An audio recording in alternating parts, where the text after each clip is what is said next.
kayak ledakan bankret tuh kan. Iya, benar-benar.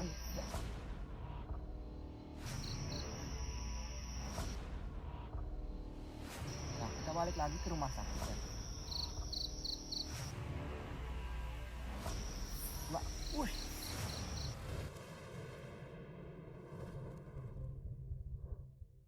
Oke, baik teman-teman, selamat malam teman-teman tutur malam dimanapun kalian berada. Kali ini aku bersama Dode Putra Negara sudah selesai melakukan eksplorasi di bawah. Nah, di bawah kita ini ada rumah terbengkalai teman-teman.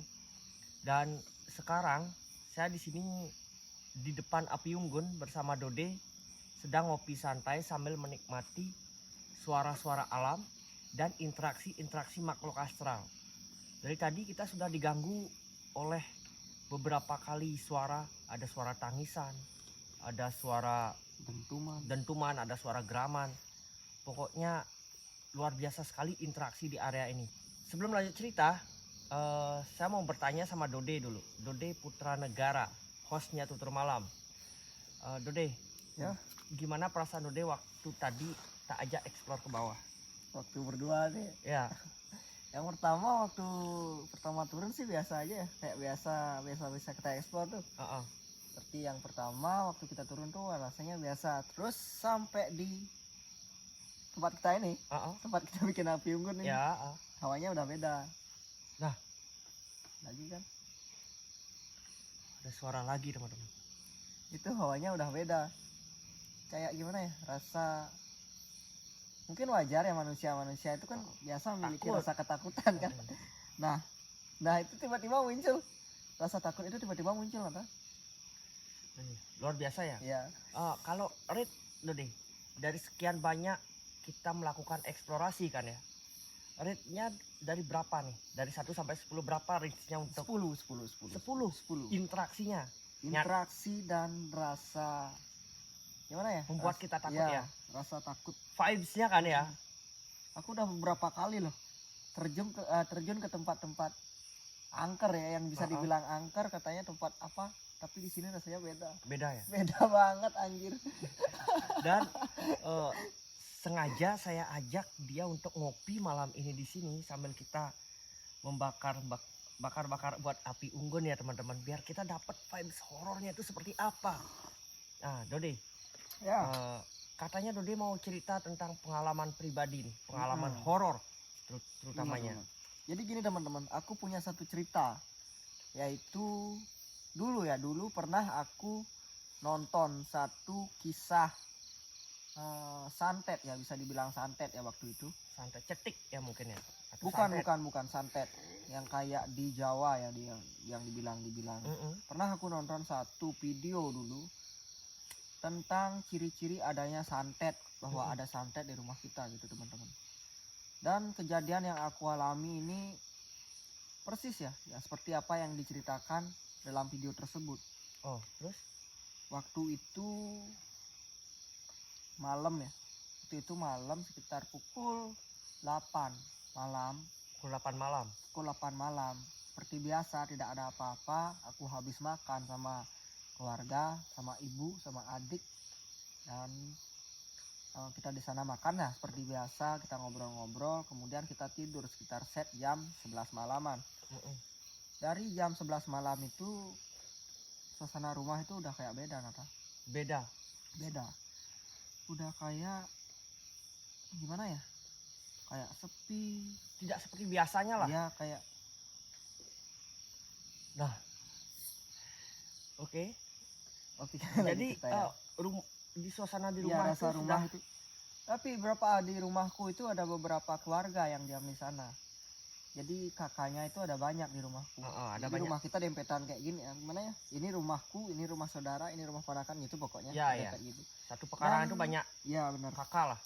Dan di malam itu waktu sekitar pukul 1:30 malam, aku belum bisa tidur. Masih merasa kayak gerah, kayak gimana ya? Kayak risih gitu. Kayak risih. Dan aku sempat tertidur, cuma aku bilang tidur tapi nggak tidur. Kayak Gimana ya? ngambang gitulah ya. Udah tidur tapi ingat gitu loh. Ingat dengan semua kejadiannya. Enggak, cuma kayak kan tidur nih. Tidur tapi kedengeran suara yang gini tuh, kedengeran. Suara kayak ada orang ngobrol tuh kedengeran gitu. Oh, terus? Tidur tapi nggak tidur gitu. Gimana Ah, susah ngerti, bilangnya. ngerti. Nah, pas itu rasanya kayak ada yang gini. Bilangnya kayak ada orang nunggu di sebelahku. Kayak ada yang nunggu. Kayak ada gimana ya, kayak ada orang. Pokoknya aku ngerasa gitu, aku tidur kayak ngerasa di sampingku kayak ada orang Duduk. ya, kayak Atau ada gimana? orang apa namanya, stay di tempat aku. Oh, kayak ada yang berdiri di Ya sampingnya. kayak aku kayak dihawasi gitu loh. Nah, sontaklah aku di sana kayak rasa aku bangun pingin Buka mata. tapi nggak bisa. Nah, tiba-tiba pas aku tidur itu dengar suara kayak ban pecah, kayak ban truk loh, kayak ban truk Yang itu pecah di jalan-jalan tol. Oh, Kayak truk bannya pecah. kayak ledakan ban truk tuh kan. Iya, Duar. benar-benar gitu. Terus? Nah, di sanalah aku terbangun tuh. Wih. Wih, teman-teman. Aku merinding deh. Apa tuh? Ya terus deh, kita lanjut ya. Terus? Kalau biar nggak slack. Ya, boleh. Santai aja dah sambil ngopi. Terus deh. Sampai mana tadi ya? Tadi ya Ban waktu pecah. ban pecah itu. Nah, suaranya percis kayak gitu, kayak ban pecah. Heeh. Gue. Nah, aku bangun lah di sana ta. Bangun. Nggak, pikiranku nggak kesana. Aku pikir ada truk atau apa lewat, bannya pecah waktu itu. Heeh. Dan kita kita lanjut ke besok harinya nih, di pagi hari. Heeh. Pagi hari aku bangun prepare mau kerja. Wih. Tiba-tiba mati ya senternya. Terus ya. Lah katanya. Coba begini pakai. Lahan sih katanya. Ya kelapa dari sing gitu. Neng. Panas ya. Nih dong. Panas sih.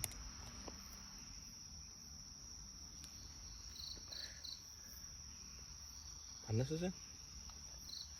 Di sini center kita sempat mati beberapa saat, teman-teman. Guys. Oke teman-teman, center kita mati beberapa saat ya tadi ya. Mohon maaf. Nah, terus udah waktu keesokan harinya. Waktu kejadian malam itu, kemudian keesokan harinya paginya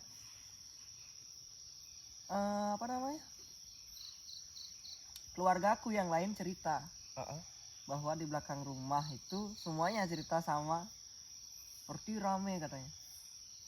Kayak Seperti rame. kayak suasana rame, kayak suasana waktu kita gimana ada upacara seperti itu. Ada upacara kegiatan agama-agama di Bali lah. Masa? Kalau di Bali kan sering di ngopin gitu lah Ya. istilahnya. Kayak Kayak gitu rame. katanya rame ya.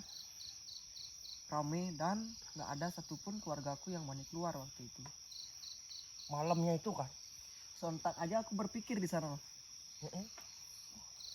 Iya ya, kemarin malam aku ngerasa juga kayak risih, kayak ada orang di sebelahku, dan dengar sempat suara ada Dentuman tuh kan. dentuman kayak ban meledak.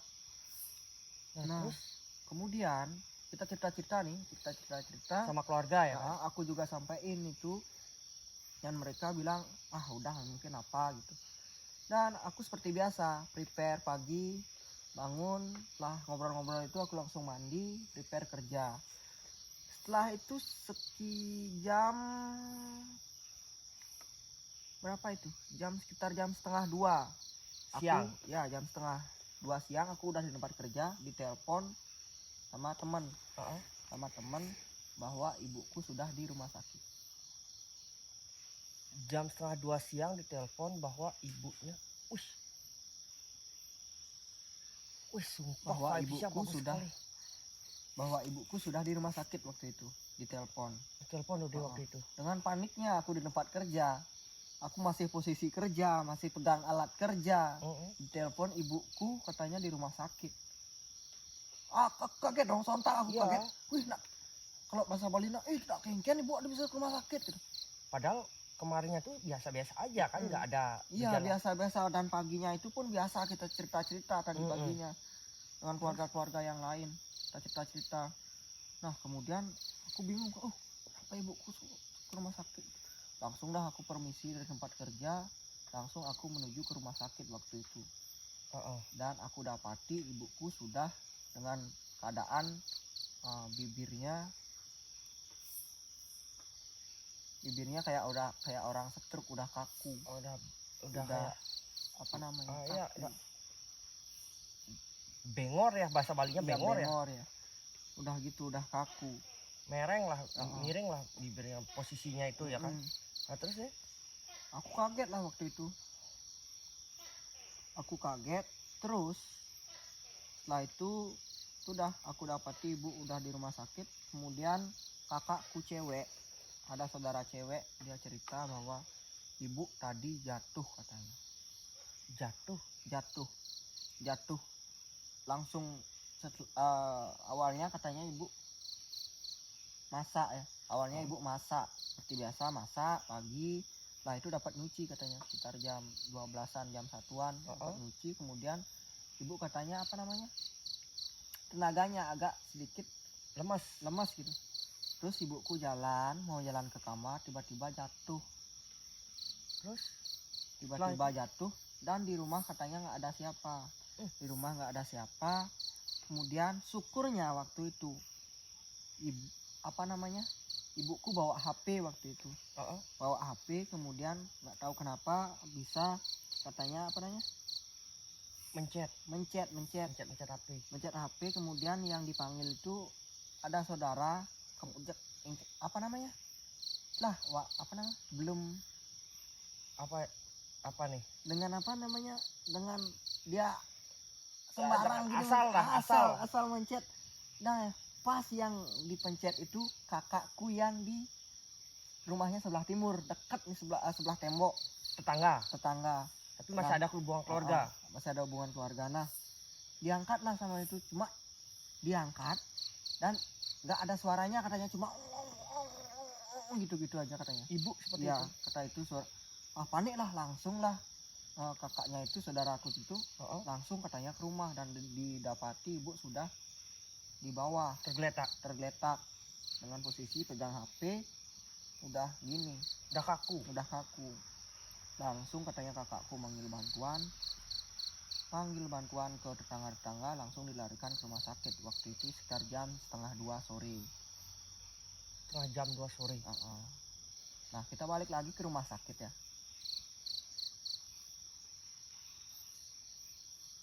Apa itu ya?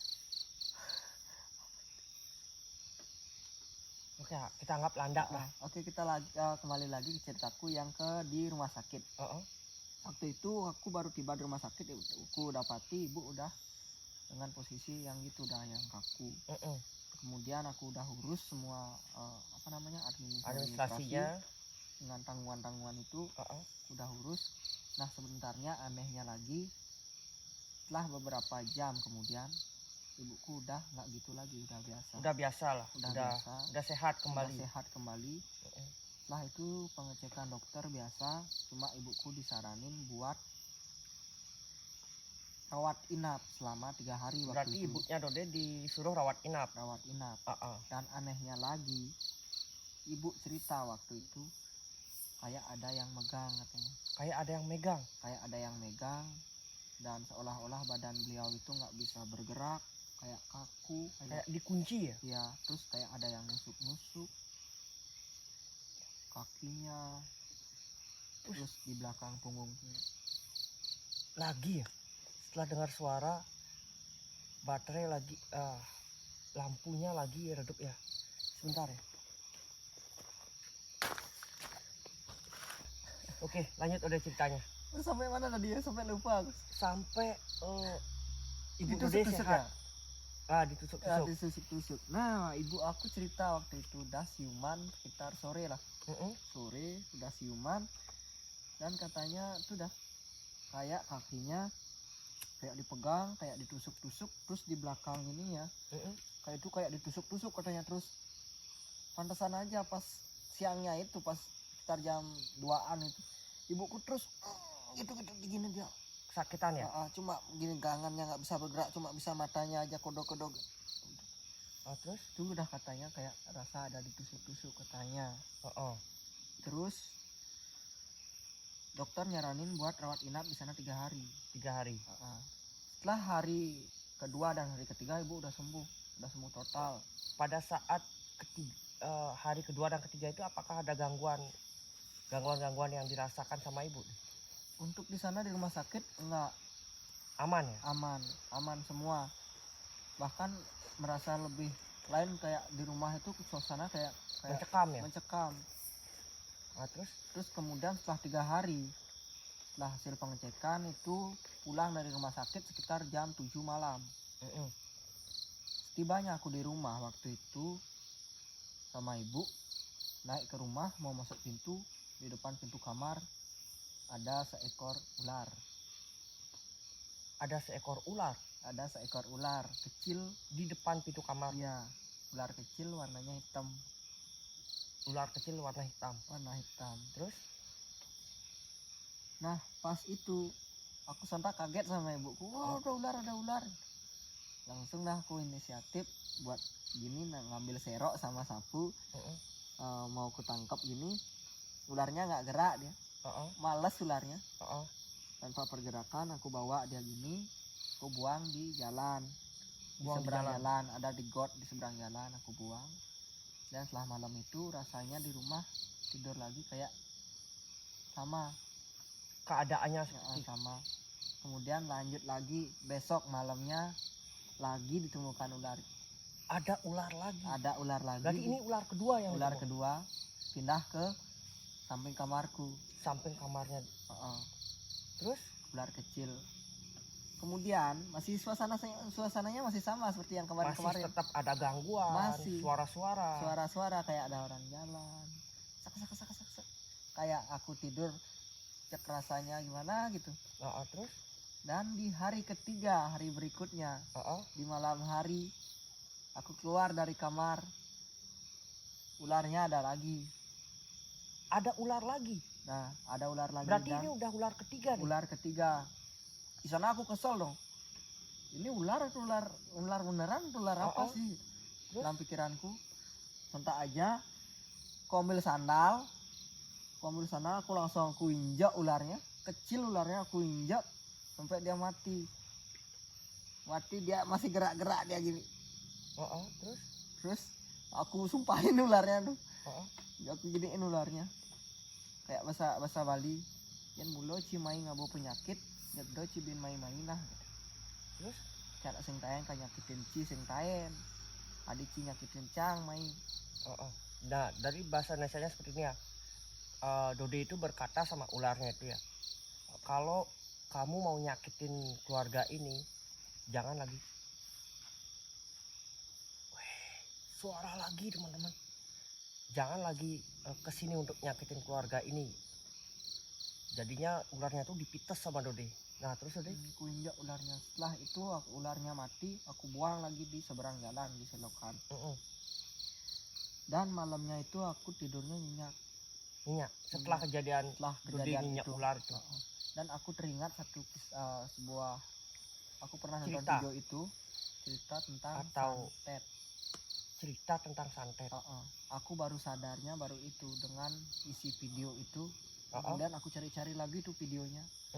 Ternyata sama persis seperti yang ada di video itu. Apa yang dikatakan dalam video itu, jika santet itu gagal akan menjadi binatang melata seperti ular.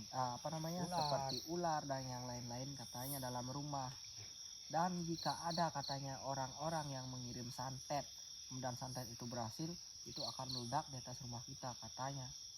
Oh berarti ledakan yang ada pada saat sebelum ibu Dode pingsan itu malam sebelum ibu jadi santetnya.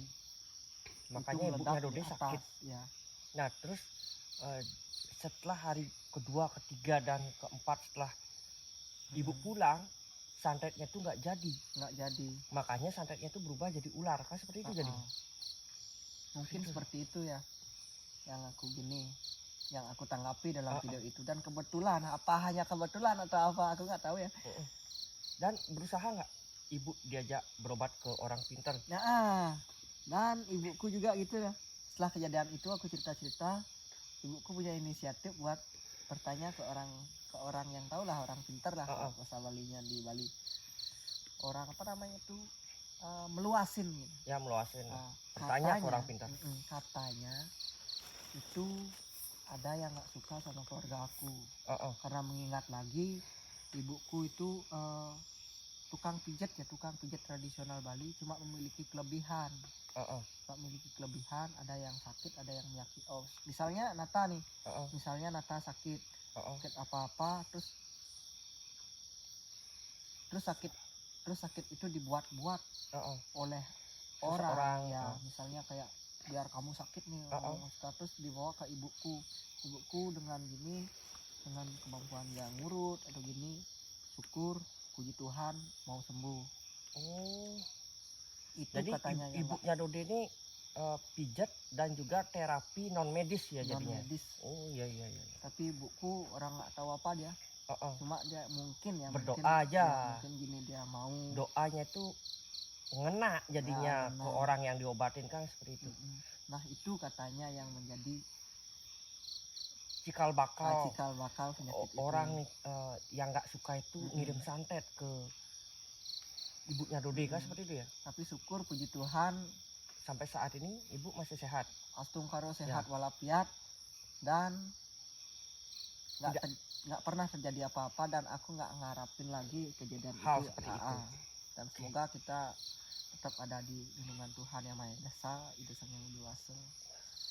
Keren sekali. Itu udah segitu ceritanya ya, mungkin keren cuma sekali itu ya yang bisa aku sampaikan, sedikit cerita tentang ceritaku pribadi yang pernah aku alami tentang itu, santet lah ya, tentang santet yang pernah, mungkin itu bukan apa ya, bisa kita katakan ya mengarah ke sana lah sedikit. Kita bukannya mungkin atau kebetulan atau gimana, aku kurang tahu. Gitu teman-teman, keren sekali ceritanya Dode. Dan apa yang disampaikan Dode itu, apa yang dirasakan Dode itu ada seperti di film yang pernah Dode, ya seperti ada di video yang pernah Dode tonton. Kemudian aku nonton lagi dengan video itu, minta ciri-cirinya sama. Ya, mungkin itu kebetulan atau gimana, aku kurang tahu ya. Oke, jadi Dode ada beberapa pertanyaan yang ingin aku tanyakan. Ya. Paling cuma 1 atau 2 pertanyaan. Nah, pada saat ibu Dode itu setelah sadar dari koma lah, bilang dari sakitnya kan, setelah sembuh, setelah di rumah, apakah pernah nggak ada kejadian yang kayak kesurupan atau apa yang dialami ibunya Dode? Nggak pernah ya. Cuma sebelum itu baru sampai rumah, 3 hari sampai rumah itu, baru sampai rumah udah gitu kayak katanya ibuku sama yang kayak yang aku rasain, kayak ada orang jaga katanya di sampingnya. Kayak ada orang ngawasin, terus merasa kayak takut atau gimana. Sama kayak seperti hari-hari sebelumnya lah ya kan. Oke. Sesudah ular itu aku dengan keselnya aku bunuh, aku injak, aku gituin. Sejak kejadian itu aman lah, semuanya aman, terkendali. Oke teman-teman, segitu ya cerita horornya Dode ya. Itu kayak lebih ke cerita mistis dan pengalaman tentang santet ya teman-teman. Nah jadi bagi teman-teman yang udah mengikuti podcast ini, terima kasih banyak. Suara lagi. Sengaja saya nggak pakai mic clip on ya, biar kalian mendengar suara-suara aktivitas di malam hari. Kita sengaja podcast di sini dengan lampu seadanya, biar kalian merasakan juga vibes-nya seperti apa. Nah, next kita bakalan ke tempat yang lain lagi Dode, bener kan? Kita akan mengunjungi tempat horor lainnya dan kita akan podcast seperti ini. Jangan lupa subscribe channel YouTube Tutur Malam, like, komen, dan share. Kalau di sini ada cerita-cerita horor yang sangat keren. Thank you yang udah menonton. Dode, ada yang perlu disampaikan? Mungkin itu aja. Itu aja, oke. Thank you. See you next video. See you next video. Bye bye.